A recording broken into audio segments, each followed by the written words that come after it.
अस्सलाम वालेकुम व्यूअर्स। आज की वीडियो में हम डिस्कस करेंगे पंजाब पुलिस का ओरिजिनल पेपर।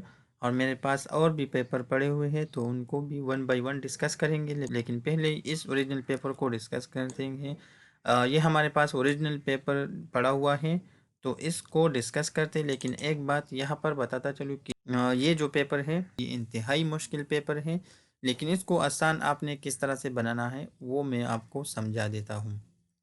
ये देखिए पंजाब पुलिस का ये पेपर है रिटन टेस्ट का, और ये 30 मिनट्स के लिए है और इसके मार्क्स है 40। तो इसके जो क्वेश्चन है ना, तो आप पहले इसके ऑप्शन पर तवज्जो दें। इसके जो ऑप्शन है noun phrase, prepositional phrase, adjective phrase और ये एडवर्ब फ्रेज। यहाँ पर देखिए प्रीपोजिशनल फ्रेज, नाउन फ्रेज, तो इन चीज़ों पर आपने फोकस करना है, क्योंकि यहाँ पर देखिए सिमिली, इलिट्रेशन, मेटाफर और पर्सोनिफिकेशन, इस तरह third conditioner, second conditioner, first conditioner और जीरो कंडीशनल। इसके बाद आप लोग यहाँ पर देखिए सिंपल सेंटेंस, इम्पेरेटिव सेंटेंस और कम्प्लेक्स सेंटेंस, कंपाउंड सेंटेंस। तो ये बेसिकली ये चीज़ें होती हैं इंग्लिश ग्रामर में जो आपको समझनी चाहिए। इस पे जो क्वेश्चन आते हैं ना, तो तभी आप इसके आंसर दे सकते हैं जब आपको पता हो कि इसकी पहचान क्या है, इसकी डिफिनीशन क्या है, इसके एग्जाम्पल क्या है। तो इन चीज़ों पर आपने फोकस करना है और ये हर एक एग्ज़ाम पेपर में रिपीट होते हैं, और तभी आप इसको सॉल्व कर सकते हैं जब आप इसको याद कर सकते। इन तमाम चीज़ों को तो मैं यहाँ पर डिस्कस नहीं कर सकता, लेकिन जितना हो सकेगा इसको मैं आपके लिए आसान बना दूंगा। क्वेश्चन नंबर 1 में है this is an old patient hate the underline part of the sentence. An old patient hate, ये हमारे पास एक प्रेस है। अब आपको पता है कि प्रेस क्या है, जिन लोगों को पता नहीं है उनको मैं बता देता हूँ। वो एक ऐसा ग्रुप ऑफ वर्ड्स होता है जिसमें सब्जेक्ट और वर्ब नहीं होता। इसका थोड़ा सा मतलब होता है लेकिन इसका मुकम्मल मतलब नहीं होता, इसको हम प्रेस कहते हैं। इसके जो ऑप्शन है यहाँ पर देखिए, ये एक नाउन फ्रेज है। यहाँ पर हेड आया है और इसकी डिफिनीशन कुछ इस तरह से है, वो फ्रेज जिसमें noun as a head use हुआ हो और उसका जो फंक्शन होगा तो वो नाउन का होगा। तो यहाँ पर देखें head as a noun use हुआ है और इसका जो फंक्शन है इसमें इसका मेन किरदार है इस सेंटेंस में, इस फ्रेज में। इसमें जो नाउन है वो एज अ हेड आएगा, और मॉडिफायर में इसके साथ आर्टिकल भी आ सकता है, एडजेक्टिव भी आ सकता है और प्रीपोजिशन भी आ सकता है। इसमें आया है ये एडजेक्टिव, एन ओल्ड पेशेंट, तो ये हमारे पास आएगा नाउन फ्रेज। हमारे पास दूसरा क्वेश्चन है, इन बाकी को आपने खुद सर्च करना है और इसकी जो है आपने तलाश करना है डिफिनीशन और एग्जाम्पल वगैरह। 2 नंबर है he bore a banner with a strange device the underline part of the sentence is. यहाँ पर देखिए विद अ स्ट्रेंज डिवाइस, ये हमारे पास अंडरलाइन प्रेस है। तो ये कौन सा प्रेस है, यहाँ पर स्ट्रेंज को देखें, स्ट्रेंज हमारे पास क्या है, ये एक एडजेक्टिव है और एग्जेक्टिव ये एज अ मेन यूज हुआ है। ये इस सेंटेंस में मेन किरदार इस चीज़ का है, स्ट्रेंज का। He bore a banner with a strange device, तो ये हमारे पास क्या हो जाएगा, एग्जेक्टिव प्रेज हो जाएगा। अब क्वेश्चन नंबर 3 को देखें, the flame of the candle was moving and weighing in the air the underline word give the meaning of. ये मूविंग एंड वेविंग, तो ये इसका मतलब क्या है, यहाँ पर देखें हमारे पास पहला जो ऑप्शन है इसको हम डिस्कस करते हैं। पर्सोनिफिकेशन, पर्सोनिफिकेशन क्या है, ये ह्यूमन क्वालिटी को नॉन ह्यूमन सब्जेक्ट को देता है। द लीव्स, मिसाल के तौर पर the leaves dance in the autumn wine, तो ये डांसिंग ये ह्यूमन क्वालिटी है और ये इसने दिया है लीव को। तो लीव को इसने दिया है तो ये पर्सोनिफिकेशन के ज़मरे में आता है। इसके अलावा हमारे पास जो सेकंड ऑप्शन है मेटाफर। मेटाफर ये दो चीज़ों के कंपैरिजन के लिए इस्तेमाल होता है और इसमें एज या लाइक का इस्तेमाल नहीं होगा, डायरेक्टली उन चीज़ों का कंपैरिजन किया जाता है। जैसे कि laughter is the best medicine, तो लाफ्टर को उसने कंपैरिजन किया है किस चीज़ से, मेडिसिन से क्या है। तो ये मेटाफर का है। और सिमिली हम किस तरह से इस्तेमाल कर सकते हैं, सिमिली भी दो चीज़ों के दरमियान कंपैरिजन के लिए इस्तेमाल होता है, लेकिन इसमें लाइक और एस का इस्तेमाल होता है। जैसे आप कह सकते हैं she is beautiful as a doll. तो इस तरह आप इसको कह सकते हैं, यहाँ पर एस का इस्तेमाल होता है कि वो ब्यूटीफुल है गुड़िया की तरह।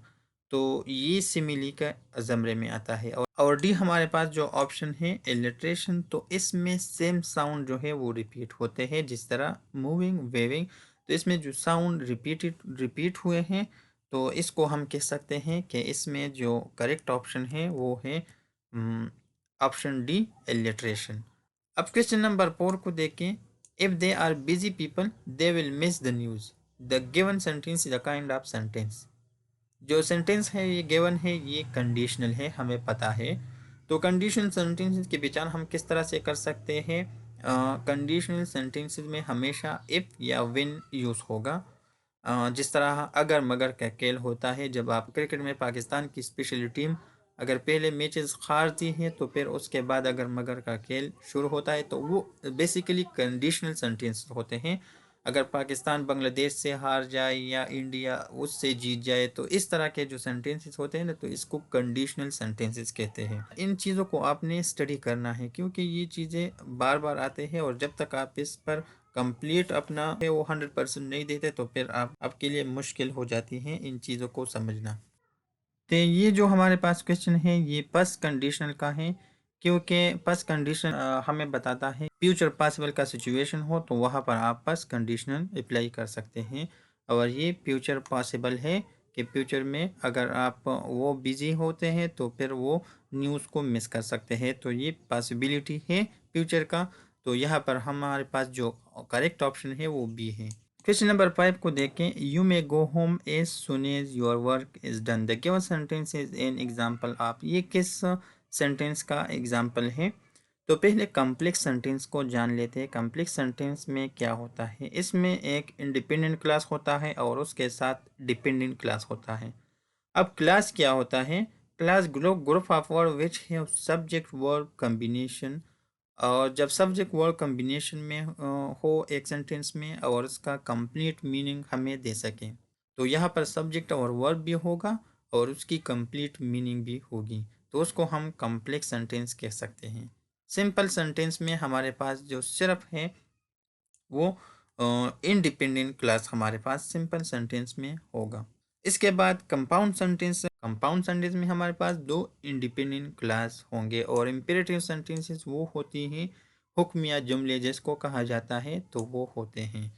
तो इस तरह अगर देखा जाए तो हमारे पास इसका आंसर आएगा ऑप्शन ए कम्प्लेक्स सेंटेंसेस। यहाँ पर देखिए you may go home as soon as, तो यहाँ पर ये इसमें शर्त रखी गई है, तो ये हमारे पास डिपेंडेंट क्लास हो गया। और यहाँ पर यूर वर्क इज़ डन, तो ये हमारे पास इंडिपेंडेंट क्लास हो गया।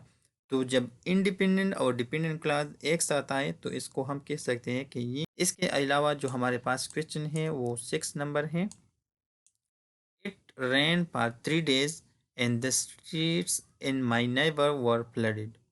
The given sentence is an example of.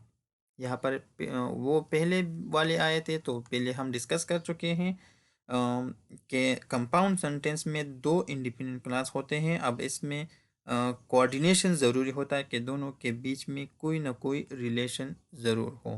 तो इसमें रिलेशन देख लेते हैं। It rain for 3 days, rain यहाँ पर इसका रिलेशन है, रेन जब आती है तो यहाँ पर फ्लडेड ज़रूर होगा, तो इसका रिलेशन एक दूसरे से है। और दूसरा ये है कि ये दोनों इंडिपेंडेंट क्लास है, तो इसका आंसर बन जाएगा हमारे पास कंपाउंड सेंटेंस का। जब ज़्यादा बारिश आती है तो ज़्यादा पानी आता है, तो फिर इसका एक दूसरे के साथ रिलेशन है, तो इसलिए हम इसको कह सकते हैं कि ये कंपाउंड सेंटेंस है। और चूंकि इसमें जो इंडिपेंडेंट क्लास है वो दो हैं, एक यहाँ पर है इट रेन फॉर 3 days और दूसरा है the street in my neighbourhood were flooded. तो ये दोनों। अब क्वेश्चन नंबर 7 को देख लें। They would have been late if they had not taken a taxi. The given sentence is an example of the sentence. तो ये किस कंडीशन का सेंटेंस है? तो जब तक आप इन सारे कंडीशनल को स्टडी नहीं करेंगे तो आप इसमें कंफ्यूज होंगे। तो पहले आपने ज़ीरो से स्टार्ट करना है और मिक्स पर ख़त्म करना है। तो इसको मैं बताता चलूँ कि इसमें would have plus past participle, if plus past perfect, तो ये सब चीज़ें इसमें इस्तेमाल हुए हैं और ये थर्ड कंडीशनल के ज़मरे में आता है। तो ये हमारे पास थर्ड कंडीशनल का सेंटेंस है। क्वेश्चन नंबर 8 है, he decided their cases with justice, the underline word is an a. तो जस्टिस यहाँ पर ये हमारे पास ये एक एब्स्ट्रैक्ट नाउन है, ना ये कलेक्टिव है, ना ये कंक्रीट है, ना ये प्रॉपर है। तो इन चीज़ों को भी आपने स्टडी करना है कि ये चीज़ें बेसिकली है क्या। तो जब तक आप इन चीज़ों को स्टडी नहीं करेंगे आप इस तरह से कंफ्यूज हो जाएंगे। तो एब्स्ट्रैक्ट नाउन हमारे पास वो नाउन होती है जिसको हम फिजिकली टच नहीं कर सकते। तो ये हमारे पास एब्स्ट्रैक्ट नाउन है, यहाँ पर बी ऑप्शन इसमें करेक्ट है। बाकी क्वेश्चन को भी सॉल्व करेंगे। अगर वीडियो अच्छी लगी हो तो इसे लाइक करें, शेयर करें। Thanks for watching.